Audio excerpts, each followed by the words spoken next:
Hi, I'm Owen Bantock. I've been a chef and I've travelled all over. I've been doing this for about 6 years. Worked in numerous restaurants that are sort of high up in Michelin star tier to just simple pubs. I've been sort of all over.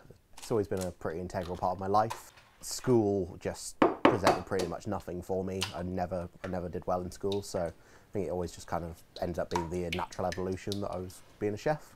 And yeah, I think I've been doing this for a long time. I've always had a passion for it. Like, you know, have good and bad days, but I think you have that in sort of any career you take.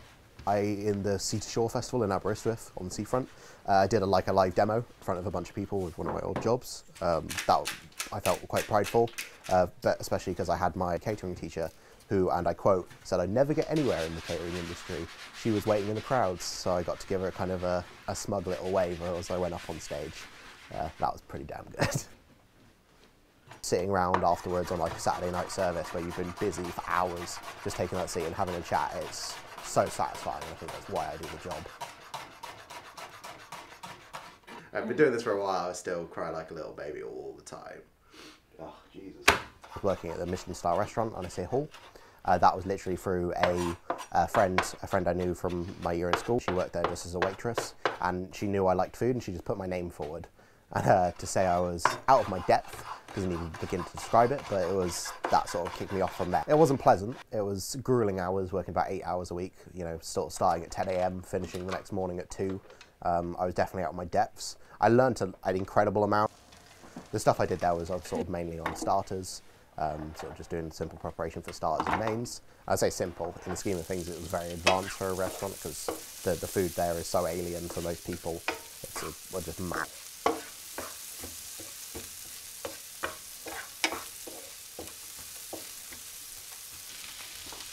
Lovely, awesome smell of chorizo cooking with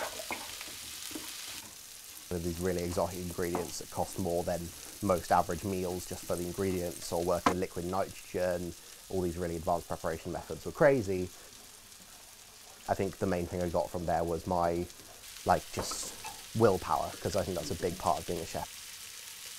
You can be in a crazily busy place, but having a good team just makes it feel very, very easy, whereas a couple of people in a smaller place can be very, very stressful because you've got all this work put on your shoulders for a smaller amount.